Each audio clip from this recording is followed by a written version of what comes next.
आप लोग जिला अध्यक्ष कौशाम्बी, जिला अध्यक्ष प्रतापगढ़, इलाहाबाद, नहीं सभी लोग माननीय मुखर्जी जी को आप लोग इधर सम्मानित करेंगे। नहीं रख सकते। फतेहपुर के जिला अध्यक्ष, इधर जो सामने साथी बैठे हैं, मैं आप सारे साथियों से निवेदन करूंगा कि आप लोग बैठने का कष्ट करें।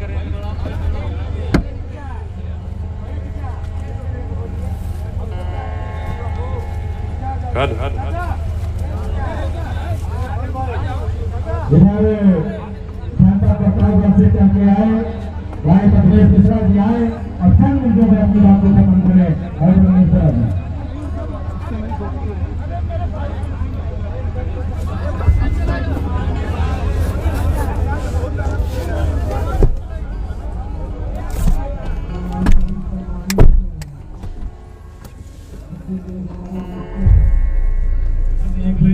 इधर जनपद प्रतापगढ़ से चल के आए भाई पद्मेश मिश्रा जी आए और चंद मिनटों में अपनी बात को खत्म करें। भाई पद्मेश मिश्रा जी।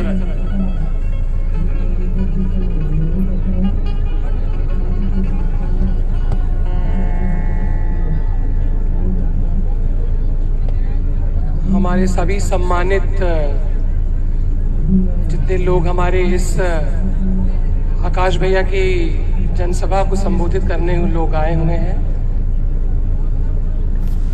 पहले मैं संविधान के निर्माता B.R. अम्बेडकर जी को नमन करता हूं, पार्टी के संस्थापक कांशीराम जी के चरणों में नमन करता हूं, बहन जी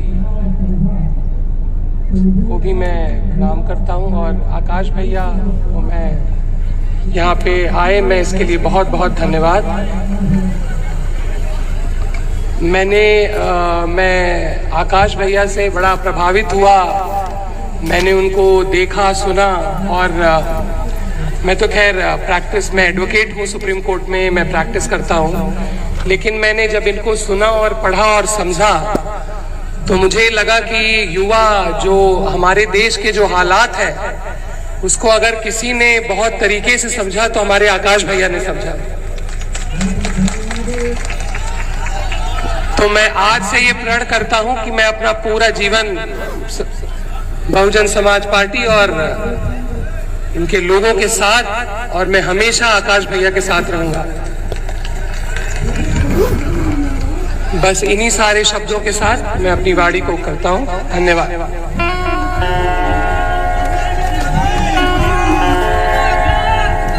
बहुत बहुत धन्यवाद।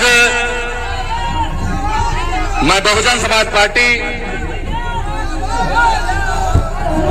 के नेशनल कोऑर्डिनेटर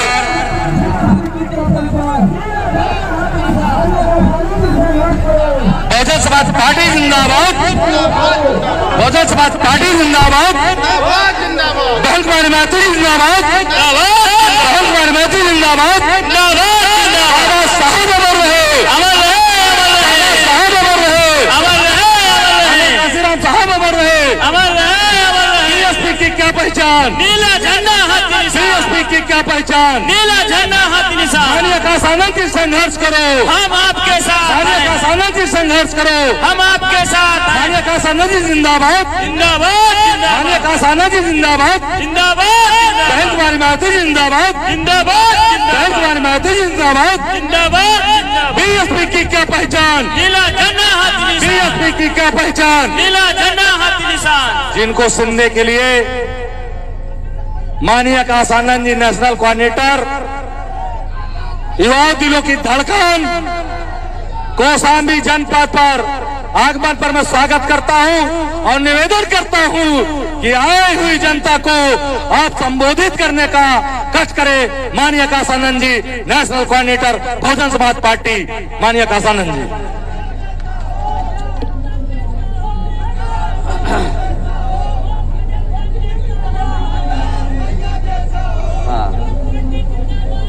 साथियों,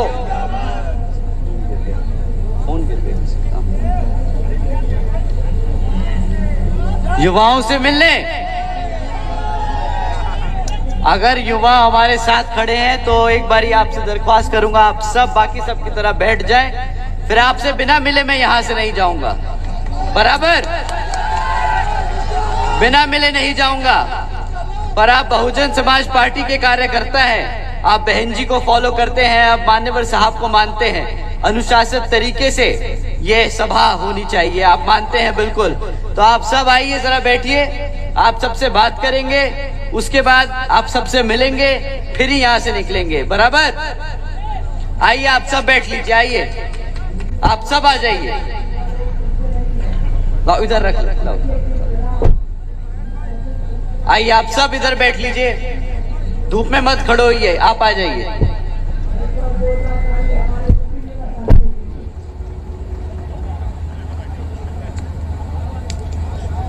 आप भी आ जाइए, मैं समझ सकता हूँ आपको फोटो और वीडियो खींचनी है, और आप इधर आ जाइए।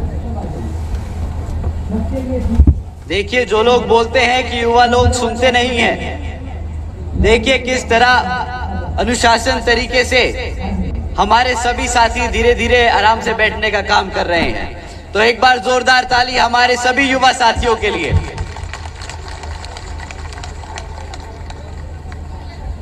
आप भी आ जाइए, मैं समझ सकता हूं आपको फोटो और वीडियो खींचनी है, पर आप इधर आ जाइए, सब आ जाइए, सबके लिए ठीक होगा। आ जाओ, सब उधर आगे आके बैठ जाओ, मैं मिलके जाऊंगा पक्का। आ जाओ, आ जाइए,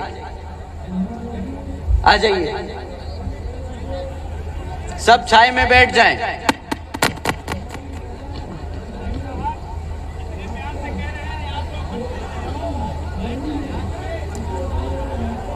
साथियों,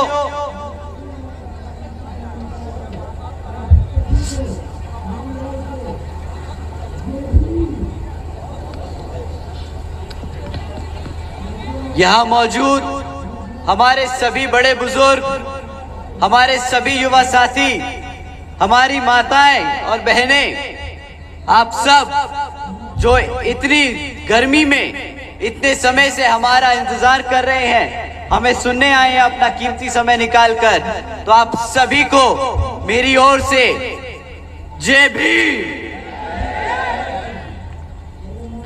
साथियों, आज मैं अपनी बात आप ये लोकसभा चुनाव का समय चल रहा है और दुश्मन साम दाम दंड भेद का इस्तेमाल करने की पूरी कोशिश करेगा। और साथियों, ये आज की नहीं, भीमराव अंबेडकर जी एवं मान्यवर साहब श्री काशीराम जी को नमन करता हूं। साथ ही जैसा कि आप जानते हैं, हमारी बहुजन समाज पार्टी की राष्ट्रीय अध्यक्ष वह उत्तर प्रदेश की 4 बार रही मुख्यमंत्री, वह पूर्व सांसद आदरणीय बहन जी के नाम से लोकप्रिय आदरणीय बहन कुमारी मायावती जी को भी तहे दिल से आभार प्रकट करता हूं,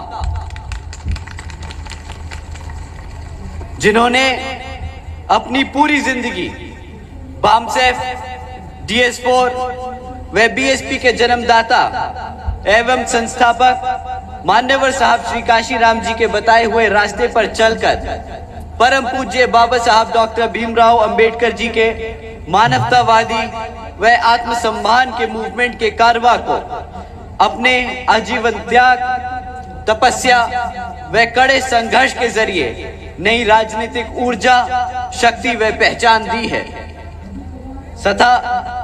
तथा उत्तर प्रदेश जैसे महत्वपूर्ण और विशाल राज्य में 4 बार अपनी पार्टी BSP के नेतृत्व में सरकार बनाकर खासकर बहुजन समाज के लिए एक ऐसी मिसाल बन गई है, जिससे प्रेरणा लेकर करोड़ों लोग आज यहाँ सामाजिक परिवर्तन व आर्थिक तरक्की के मिशनरी कार्य से जुड़ चुके हैं। इतना ही नहीं, बल्कि मैं खुद भी उनके इस नेतृत्व से प्रभावित होकर BSP मूवमेंट से जुड़ा हूं और उनके पद चिन्हों पर चलकर उस मिशनरी दायित्व, कर्तव्य व फर्ज को पूरी कोशिश से पूरी तरह निभाने की कोशिश करता रहूंगा, जैसे कि जिसके लिए बहुजन समाज के मसीहा परम पूज्य बाबा साहब डॉक्टर भीमराव अंबेडकर जी आजीवन कड़ा संघर्ष करते रहे।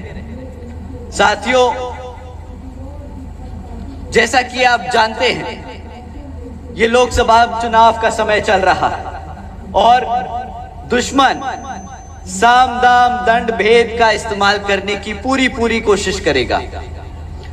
और साथियों, ये आज की नहीं, ये बरसों पुरानी परंपरा है यहाँ विरोधी पार्टियों की कि वो नए तरीके ढूंढते रहते हैं बहुजन समाज पार्टी के कार्यकर्ता को, समर्थकों को अंदर से गुमराह करने का, परेशान करने का, इस मूवमेंट को कमजोर करने का। परंतु साथियों, आजकल दुश्मन ने एक नई तरीका निकाला है। माइक शुभ रहा है थोड़ा सा। दुश्मन ने एक नया तरीका निकाला है हमारे संगठन को, हमारे कार्यकर्ता को अंदर से कमजोर करने का। साथियों, वो आजकल नए बहरूपियों की तरह हमारी पार्टी के बीच में आकर एक कार्यकर्ता का रूप लेकर, एक नेता का रूप लेकर हमारे संगठन में हमारे कार्यकर्ताओं को, हमारे समर्थकों को गुमराह करने का काम करते हैं। साथियों, ये बहरूपिये है, ये बहरूपिये कभी कभार आप लोगों के बीच में आकर नीला पटका पहनकर, जय भीम के नारे लगाकर, आपके हकों की बात कर आपको बोलेंगे कि देखो भाई, हम भी तुम्हारी तरह बाबा साहब के फॉलोअर हैं, हम भी मान्यवर साहब को मानते हैं, हम भी बहन जी को मानते हैं। परंतु जब वोट देने की बात आती है तो ये सभी लोग, ये सभी बहरूपिये, ये सभी दुश्मन क्या कहते हैं? या तो पहले अपने आप को नेता बना लेंगे, अगर खुद इतने बड़े ना हो, खुद इतने सक्षम ना हो, तो बोलते हैं कि देखिए बहन जी ने तो सरकार चला ली, परंतु अब नया समय आ गया है, हमें विपक्षी पार्टी के नेताओं को वोट डालने की जरूरत है क्योंकि वो हमारे हितैषी। साथियों, जो भी, चाहे वो कार्यकर्ता हो, पदाधिकारी हो या हमारा प्रत्याशी क्यों ना हो, अगर वो इस झंडे के नीचे रहकर किसी और दुश्मन पार्टी के बारे में उसके समर्थन को, उसके समर्थक देने की बात करे, तो साथियों समझ जाइए कि वो दुश्मन है, बहरूपिये के रूप में हमारे बीच में बैठा है। साथियों, ऐसे में आप लोगों को बस, आपको ऐसे में ऐसे लोगों को आगाह नहीं करना कि आप इनको पहचान गए। आपको बस अपना रिश्ता, आपका रिश्ता सीधा बहन जी से है और बहन जी तक आप अपने आप को कैसे बताएंगे कि आप बहन जी और बहुजन समाज पार्टी के साथ हैं? हाथी के सामने, हाथी के निशान के सामने वाला बटन दबाकर। तो साथियों, चाहे दुनिया में कोई कुछ भी कहे, कोई कुछ भी कहे, अगर आप दिल से मान्यवर साहब कांशीराम जी को मानते हैं, अगर आप दिल से बहुजन समाज पार्टी की राष्ट्रीय अध्यक्ष बहन जी को मानते हैं, तो आपका वोट हमेशा हाथी को ही जाना चाहिए, चाहे दुनिया में कोई कुछ भी कहे। साथियों, ये बहरूपिये किस्म किस्म की बात करते हैं। ये कहते हैं कि हाथी किताबों के बोझ में दब रहा है, परंतु साथियों हकीकत कुछ और है। आप जानते हैं ना कि आप लोगों की वजह से, आप लोगों के 10-10, 20-20 रुपए चंदे देने की वजह से ये पार्टी चलती है, ये मूवमेंट चलता है। बताइए, आप मानते हैं कि नहीं मानते? साथियों, जो ये लोग बोलते हैं कि हाथी किताबों के बोझ में दब रहा है, तो उनसे आपको एक सवाल करना होगा। आप उनसे पूछिएगा कि भाई, अभी इलेक्टोरल बॉन्ड्स के बारे में खबर आई थी, उनमें कितनी पार्टियों को चंदा मिला धरना सेठों से, और कौन सी एक लौती पार्टी थी जिसको किसी भी धरना सेठ से कोई चंदा नहीं मिला? आपको आपका जवाब मिल जाएगा। साथियों, आप जानते हैं ना कि पिछले 6 साल में करीब 25 राजनीतिक दलों ने करीब 16,500 करोड़ रुपए इन धरना सेठों से लिया, परंतु आपकी बहुजन समाज पार्टी एक लौती पार्टी है जो अपने कार्यकर्ता, अपने समर्थनों के तन मन और धन से चलती आई है। तो साथियों, ये आपकी मेहनत है, ये आपकी मेहनत है कि जो आज बहुजन समाज पार्टी यहां तक पहुंच पाई है, एक राष्ट्रीय पार्टी बन पाई है। तो एक बार जोरदार तालियां हमारे सभी मेहनतकश कार्यकर्ता और समर्थकों के लिए। साथियों, बीएसपी केवल यहां उत्तर प्रदेश में ही नहीं बल्कि पूरे देश में बड़े बड़े पूंजीपतियों व धरना सेठों के सहारे से नहीं बल्कि अपने समर्थकों कार्यकर्ताओं के तन मन धन से अकेले अपने बलबूते पर यहां उत्तर प्रदेश में और उत्तर प्रदेश के साथ साथ पूरे देश में अकेले ही चुनाव लड़ रही है। और साथियों, ये इस चुनाव की बात नहीं, जब से बहुजन समाज पार्टी अस्तित्व में आई है तब से वो आपके ही तन मन और धन से चलती आई है। तो साथियों, एक बार मैं ये मौका आप लोगों को शुक्रिया अदा करने के लिए लेता हूं कि आप लोग अपना कीमती समय निकालते हैं, आप लोग अपनी मेहनत की कमाई से इस पार्टी को सींचते हैं और चलाते हैं। तो आप लोगों को मेरी ओर से बहुत बहुत धन्यवाद। साथियों, चुनावी समय है और विपक्षी पार्टियां आप लोगों के बीच में आकर आपसे वोट मांगने का काम करेंगी, परंतु साथियों, इस बारी आप लोगों को अंधाधुंध किसी पे भी विश्वास नहीं करना है। इस बारी आप हर पार्टी से उसके शासनकाल के समय का रिकॉर्ड मांगिए कि अगर भाजपा है तो पिछले 10 साल से वो सत्ता में रही, तो उसने पिछले 10 सालों में हमारे समाज के लिए क्या काम किए, आपको ये रिकॉर्ड मांगना होगा। विपक्षी पार्टियां और भी विभिन्न पार्टियां आएंगी, कांग्रेस आएगी, समाजवादी आएगी, परंतु इस बारी रिकॉर्ड के बेसिस पे आप लोगों को वोट करना है। साथियों, अगर भाजपा की बात करें तो हमारे को सिर्फ 3 मुद्दे उठाने हैं। आपको 3 मुद्दों पे उनसे सवाल करना है। आपको सवाल करना है उन पे शिक्षा के बारे में, सुरक्षा के बारे में और हमारे रोजगार के बारे में। साथियों, अगर शिक्षा पे आपको सवाल करना है तो आप लोगों के बीच में मैं तीन जरूरी बिंदु छोड़ के जा रहा हूं जिन पे आप उनसे सवाल कर सकते हैं। साथियों, क्या आप जानते हैं कि बीजेपी की सरकार पिछले 10 साल से सत्ता में है और सरकारी स्कूलों की हालत बद से बदतर होती जा रही है। हमारे ज्यादातर बच्चे सरकारी स्कूलों में ही पढ़ते हैं।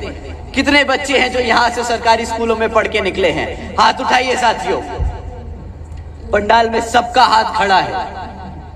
साथियों, आप जानते हैं जब आप लोग पढ़ रहे थे तो बहन जी का शासनकाल था और उत्तर प्रदेश में सरकारी स्कूलों पर खास ध्यान दिया गया था।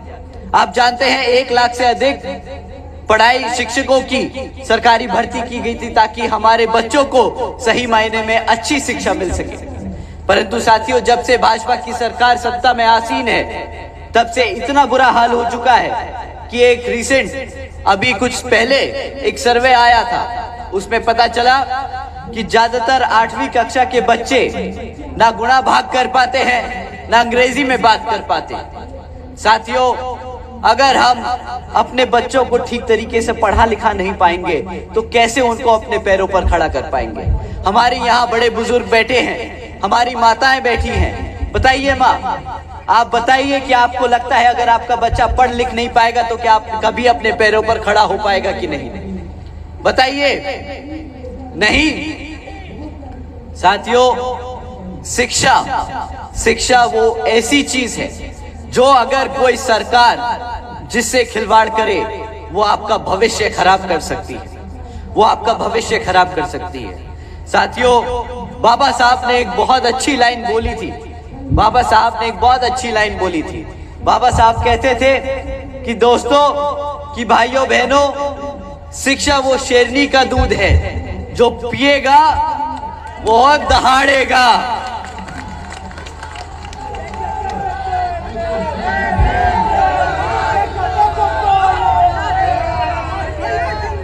साथियों, ये लोग आपके बच्चों को शेर बनने से रोकते हैं। ये चाहते नहीं कि हमारा युवा जिस तरीके से दहाड़ सकता है वो दहाड़े, क्योंकि जब युवा दहाड़ता है तो बैठे बैठे जो गद्दी में बैठते हैं ना, उनकी भी हालत खराब होने लगती है। शिक्षा के मामले में साथियों, ये लोग आपके बच्चों को प्राइमरी स्कूल से कमजोर करते हैं, और अगर किसी तरह हमारे युवा बच्चे पढ़ लिख कर ग्रेजुएट बन जाएं, 12वीं पास कर लें, तो उनके लिए नौकरी के अवसर नहीं।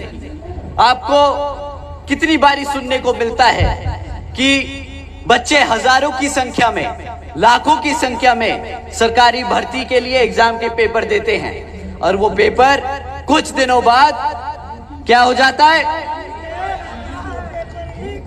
लीक हो जाता है। साथियों,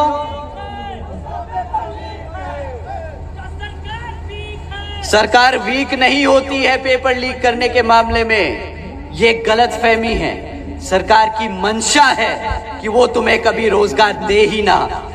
गलतफहमी मत पालना कि वो कमजोर है, वो बहुत शातिर है। तुम्हें कभी मजबूत नहीं होना देना चाहते साथियों, तुम्हें कभी अपने पैरों पर नहीं खड़े होना देना चाहते। साथियों, पेपर लीक की खबरें बहुत आम हैं। हर आए महीने कोई ना कोई पेपर लीक होता है और इन्हें बहाना मिल जाता है तुम्हें ना रोजगार देने का। साथियों, ऐसा नहीं कि रोजगार नहीं है, बहुत सारी सेंट्रल गवर्नमेंट में जॉब्स खाली पड़ी हैं, बहुत सारी पद खाली पड़े हैं। क्या आप जानते हैं भाजपा के शासनकाल में आज की डेट में सेंटर में 50 लाख से ज्यादा पद खाली पड़े हैं। भाजपा की जहां जहां सरकारें चल रही हैं, अगर वो चाहे कल ही वो सारी पद भर सकती हैं, सारे पद भर सकती है और आप सबको रोजगार दे सकती है, परंतु उसकी नीयत नहीं है कि बहुजन समाज अपने पैरों पर खड़ा हो जाए, अपने आप कमाए और इनका मुफ्त का राशन को लात मार के बाहर भर कर सके। साथियों, ये आपको जिंदगी भर कमजोर रखना चाहते हैं।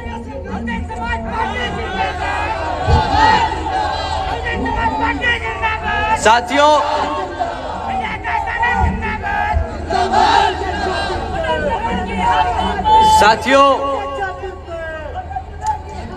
आप जानते हैं हमारे बड़े बुजुर्ग ये बहुत बखूबी से समझते होंगे कि रोजगार और शिक्षा की क्या अहमियत है। मैं जानता हूं कि आप लोग भी समझते हैं कि रोजगार का क्या मतलब है आपके लिए, परंतु आज भाजपा की सरकार के चलते हुए आज 30% युवा, पढ़ा लिखा युवा बेरोजगार घूम रहा है। तो साथियों, बताइए, क्या ऐसी सरकार आपको मंजूर है? मंजूर है? निकाल के फेंकना है?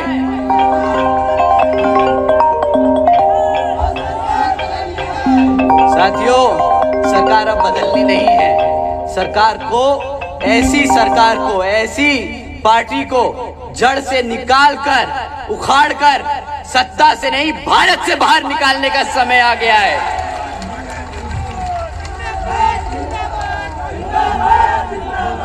साथियों, ये आपके बच्चों को पढ़ने नहीं देते, ये आपके बच्चों को रोजगार नहीं देते, और जब इन्हें समझ आ जाता है कि अगर बच्चा पढ़ेगा नहीं, लिखेगा नहीं, भूखा घूमेगा, तो इसका ध्यान कैसे भटकाएंगे। ये लोग क्या बोलते हैं कि भाई हम मुफ्त में राशन देंगे, और बड़े चौड़ से बोलते हैं, बड़ा खुश होके बोलते हैं, कहते हैं कि भाई हमने 80 करोड़ जनता को मुफ्त में राशन दिया। आप मानते हैं कि मुफ्त में राशन कोई अच्छी बात है? कितने लोग बोलते हैं, यहाँ पे मेरी सभी माएँ बैठी हैं, माँ बताओ, तुम चाहती हो कि तुम्हारा बच्चा मुफ्त में राशन लेने जाए? बताओ, नहीं चाहती ना माँ? तुम भी चाहती हो ना कि तुम्हारी औलाद अपने पैरों पर खड़े होकर, अपने आप कमाकर, अपने घर में आपके लिए अपनी कमाई, मेहनत की कमाई का खाना लेके आए? बताओ माँ। साथियों,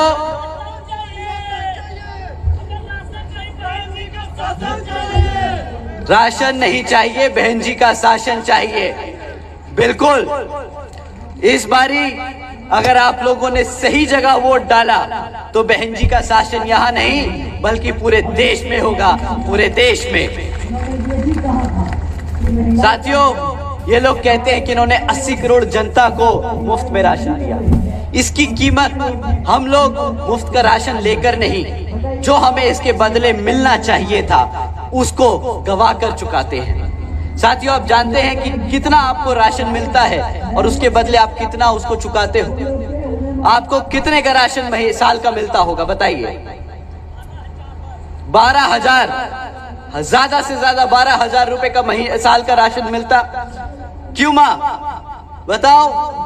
12,000 से ज्यादा का राशन तो नहीं मिलता होगा ना तुम्हें? नहीं। आपको पता है कि अगर आपका लड़का, आपकी बेटी सरकारी नौकरी पाए, क्लास 4 की भी नौकरी पाए, तो वो महीने का कम से कम 20 से 25,000 रुपया कमाएगी। मतलब साल का 2.5 लाख रुपया।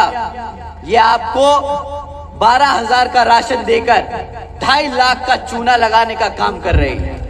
ये जो बोलते हैं ना कि आपने मोदी जी का नमक खाया है, बोलो वो भी हमारी कमाई का पैसा है मेरे भाई।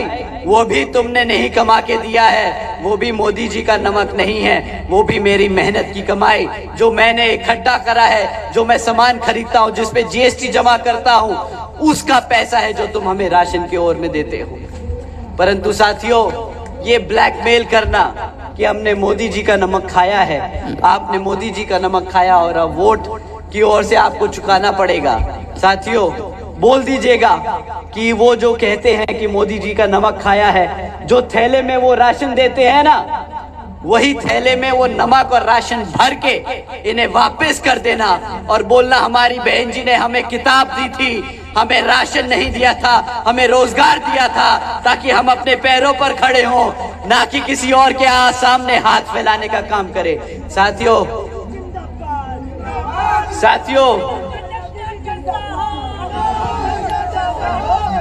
मुफ्त का राशन नहीं चाहिए, रोजगार चाहिए।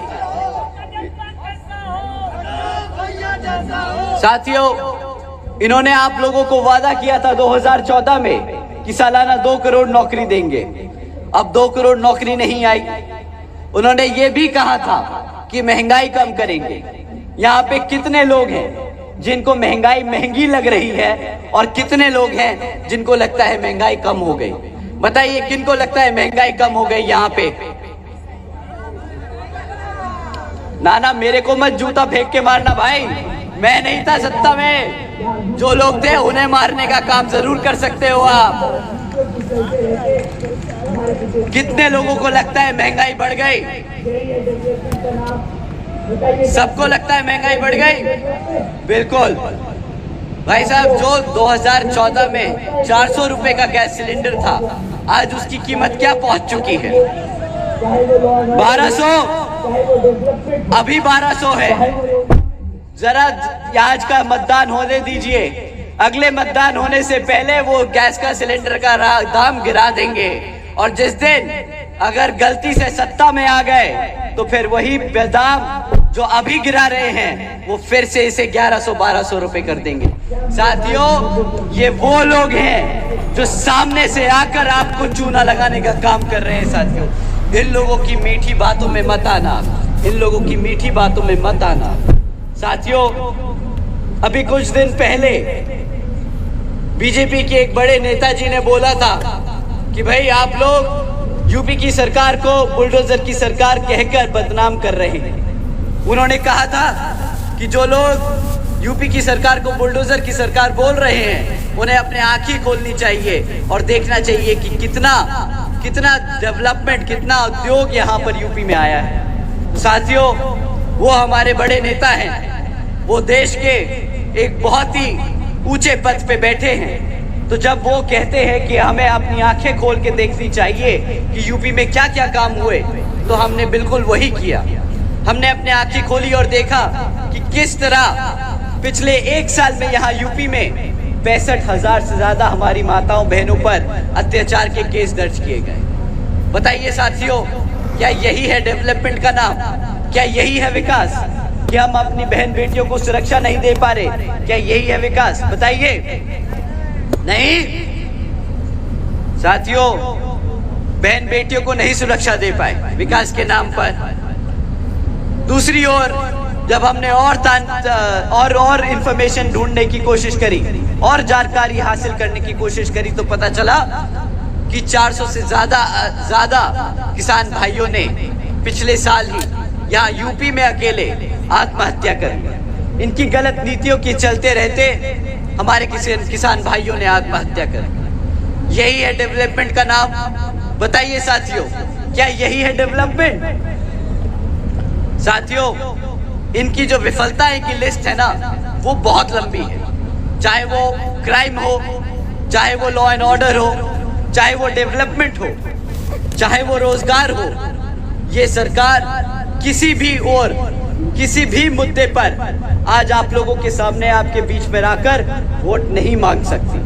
क्योंकि जब आप इनसे सवाल करोगे कि क्या मेरे बेटे को रोजगार मिला, क्या मेरी बेटी को शिक्षा मिली, क्या मेरे बड़े बुजुर्गों को सुरक्षा मिली, इनके पास हर चीज का सिर्फ एक ही जवाब होगा, नहीं भाई, नहीं हम दे पाए, नहीं दे पाए हम रोजगार, नहीं दे पाए हम सुरक्षा, नहीं दे पाए हम यहाँ पर सेफ्टी और सिक्योरिटी। साथियों, ये लोग आप लोगों से वोट मांगने के लिए और मीठी बातें करेंगे।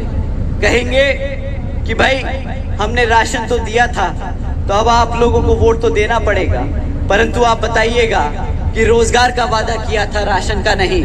इसलिए जब रोजगार आएगा तब आप लोग हमारे बीच में आना। जब तक रोजगार नहीं है तब तक आप लोगों की शक्ल देखने की हमें जरूरत नहीं है। साथियों, भाजपा की तरह समाजवादी पार्टी के लोग भी आप लोगों के बीच में आकर वोट मांगने का काम करेंगे, परंतु यहाँ पर बैठे हमारे सभी भाई बहन जानते हैं कि 2022 में जिस समाज ने इनको एक तरफा वोट डाला था, आज जब उस समाज पर अत्याचार होता है तो इस समाजवादी पार्टी के किसी भी नेता से एक बार भी उस समाज के लिए एक बार भी कोई चू नहीं निकलती कि उसके लिए हकों की लड़ाई लड़ सके। बताइए साथियों, मैं गलत बोल रहा हूं कि नहीं? सही? साथियों, ये हमारे समाज को बचा तो नहीं सके, परंतु जब रिजर्वेशन एंड प्रमोशन का बिल राज्यसभा में रखा जाता है तो ये सबसे पहले आगे बढ़कर वो बिल फाड़ने का काम करते हैं, उसका विरोध करते हैं। साथियों, ये वो लोग हैं जो समाज जिन्हें वोट डालता है उसके लिए तो लड़ते नहीं, बट जिस समाज से ये आते हैं उस समाज को अगर रिजर्वेशन मिल जाए तो ये उसके हमेशा खिलाफ खड़े रहते हैं। तो साथियों, क्या बताइए, क्या ऐसी पार्टी आपके हकों की बात करेगी, आपके हकों के लिए लड़ेगी? तो क्या उस पार्टी को आपका वोट बनता है कि नहीं? साथियों, इसी तरह कांग्रेस भी आप लोगों के बीच में आएगी। वो लोग आपके बीच में आकर आपसे वोट मांगने का काम करेंगे। वो आजकल कह रहे हैं कि हम सभी SC, ST, OBC व पिछड़े समाज को रिजर्वेशन का कोटा बढ़ाकर देंगे। साथियों, बताइए किसने मंडल कमीशन की रिपोर्ट लागू कराने के लिए सरकार को मजबूर किया? भाई साहब, पूरे देश में पता होना चाहिए कि मंडल कमीशन की रिपोर्ट किसने लागू करी। बताइए किसने लागू करवाई? मान्यवर साहब काशीराम जी ने। और सत्ता में कौन था? VP सिंह की सरकार थी कि नहीं थी? जब उन्होंने मंडल कमीशन रिपोर्ट लागू करी तो वो कौन सी पार्टी थी जिसने समर्थन वापस लिया था और VP सिंह की सरकार गिराई थी? भाजपा। अब आपको पता चल रहा है ना कौन कितना मानववादी सोच रखता है। वो आप लोगों को किसी भी स्तर तक आगे नहीं बढ़ने देना चाहते। साथियों, आप जानते हैं बाबा साहब को भारत रत्न की उपाधि दिलाने के लिए किसने मेहनत करी थी? मान्यवर साहब काशीराम जी ने, है ना, 1990 में। और मान्यवर साहब और बाबा साहब को गुजरे हुए कितना समय हो चुका था तब तक? तकरीबन 40 साल हो चुके थे। और 40 साल तक कौन सी सरकार सत्ता में थी? कौन सी सरकार सत्ता में थी? ये वही सरकार है जो आज आपके सामने भीख मांग रही है वोटों के लिए। साथियों, जब आज इनका अस्तित्व खतरे में है तो इन्हें बहुजन समाज की याद आ रही है, हमारे लोगों की याद आ रही है। कहाँ गया था वो बहुजन समाज जब तुम सत्ता में थे? कहाँ गया वो बहुजन समाज जब बाबा साहब डॉक्टर भीमराव अंबेडकर जी को भारत रत्न उपाधि देनी थी? बताइए साथियों। तो आपको लगता है कि कांग्रेस पार्टी को वोट बनता है? तो साथियों, अगर ये लोग भी आपके बीच में आए तो ये जो झंडा, हाथ वाला झंडा लेके आते हैं, वो उनके हाथ में थमाकर इन्हें बोलिएगा कि भाई ये उत्तर प्रदेश में आपके लिए कोई जगह नहीं, हमारी नेता हमारे साथ खड़ी है। बताइए साथियों, बात सही कि नहीं? साथियों, इतना ही नहीं, अगर मैं और समय इन लोगों की विफलता और इनकी कमजोरियों पे निकाल दूंगा तो आप लोगों को गर्मी कम नहीं लगेगी, आप लोगों को तकलीफ ज्यादा होगी। तो मैं आपको बहन जी के कार्यों के बारे में बताना चाहूंगा।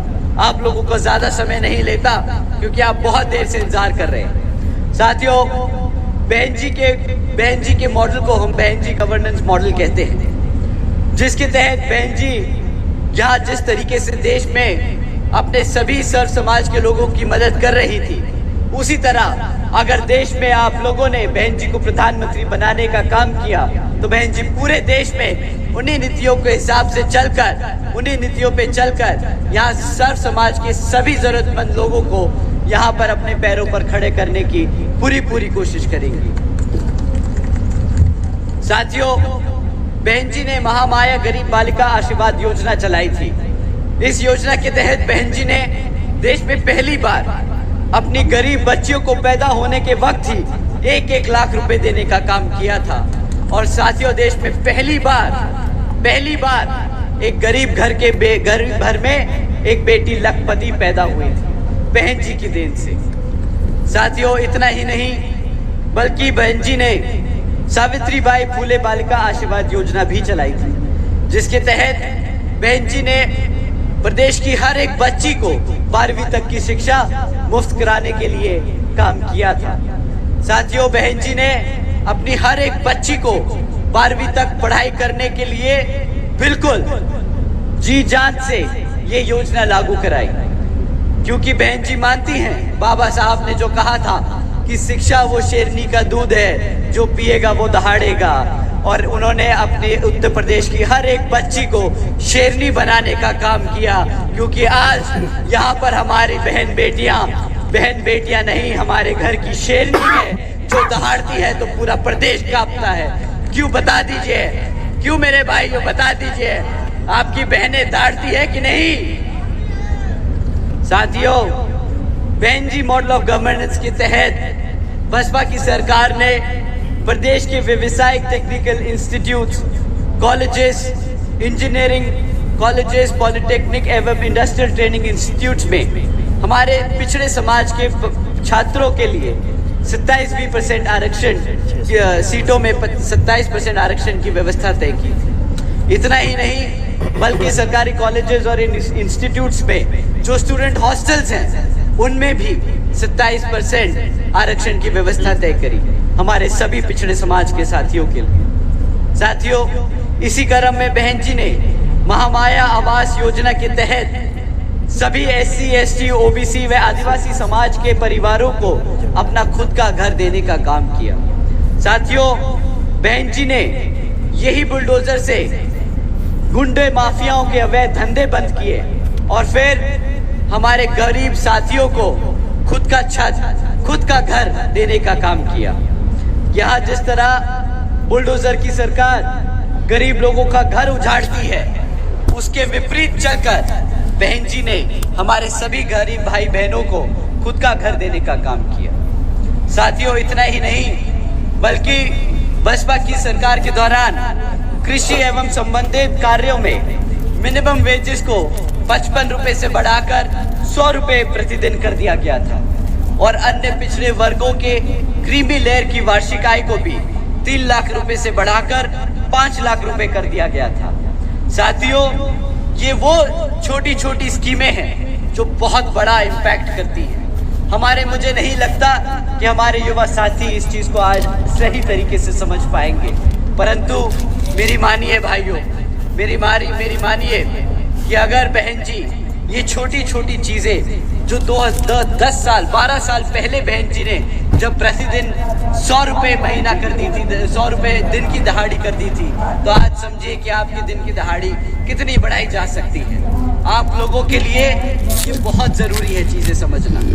साथियों, इतना ही नहीं, बल्कि बहन जी ने अपने शासनकाल में 90,000 से ज्यादा शिक्षकों को रोजगार देने का काम किया। 1 लाख से अधिक सफाई कर्मचारियों को रोजगार देने का काम किया। 2 लाख से अधिक जवानों को पुलिस फोर्स में भर्ती किया और 6 लाख से अधिक सभी अपर कास्ट समाज के कमजोर लोगों को विभिन्न विभागों में सरकारी नौकरी देने का काम किया। साथियों, बहन जी का मॉडल किसी एक जाति और धर्म के लिए नहीं, यहाँ बल्कि सर्व समाज में से हर जरूरतमंद लोगों के लिए। साथियों, कुछ ही इन जरूरी बातों के साथ साथ मैं आप लोगों से, खैर मेरे क्या, बहन जी के खासकर आदरणीय बहन जी की ओर से ये विशेष अपील है कि इस समय देश में हो रहे लोकसभा चुनाव में आप सभी लोग हर मोर्चे पर सावधान रहें, क्योंकि आपका वोट बहुत कीमती है। साथियों, कोई वोट आपका खरीद ना पाए, कोई वोट आपका लूट ना पाए, कोई वोट आपका किसी तरह भटकाकर जाया ना होने दे। ये आप लोगों को इस चीज का बहुत ध्यान रखना होगा, क्योंकि साथियों, देश के हर एक महिला, पुरुष व युवा साथी को वोट का अधिकार यहाँ परम पूज्य बाबा साहब डॉक्टर भीमराव अंबेडकर जी की बहन जी का डॉक्टर भीमराव अंबेडकर जी की अति महत्वपूर्ण देन है। बहुत जरूरी है कि आप अपने वोट का सही इस्तेमाल करें। साथियों, मैं आप सबसे खास तौर से अपील करता हूं कि ये समय आपस में लड़ने का नहीं। अगर कोई आपस में मनमुटाव है, अगर कोई झगड़ा है, तो आप प्लीज, आपसे दरखास्त करता हूं कि ये समय आप अपना लड़ाई झगड़ा एक तरफ कर हाथी के निशान के सामने वाला बटन दबाकर यहाँ पर अपने प्रत्याशियों को जिताइए, ताकि आपके प्रत्याशी आगे जाकर बहन जी को प्रधानमंत्री बनाने का काम करें और आप बहन जी के हाथ मजबूत करें, ताकि बहन जी हमारे साथ साथ आने वाली पीढ़ियों को मजबूत करने का काम करें। साथियों, मैं आप लोगों से खास अपील करता हूं कि यहाँ शुभ नारायण गौतम जी, जो हमारे यहाँ 50 नंबर लोकसभा से प्रत्याशी हैं, आप उनको भारी मतों से जिताने का काम करें। डॉक्टर जगन्नाथ पाल जी, जो 51 लोकसभा से हमारे प्रत्याशी हैं, आप उन्हें भी भारी वोटों से जिताने का काम करें। डॉक्टर मनीष कुमार सज्जन जी, उनको भी आप भारी वोटों से जिताकर पार्लियामेंट में भेजने का काम करें। साथ ही साथ प्रथमेश मिश्रा जी, इनको भी आप भारी वोटों से जिताकर पार्लियामेंट में भेजने का काम करें। और इरफान अहमद जी, इनको भी आप भारी वोटों से जिताकर पार्लियामेंट में भेजने का काम करें। आप लोगों से ये पुरजोर अपील करते हुए और एक बार आप सभी का दोबारा से धन्यवाद करते हुए आपसे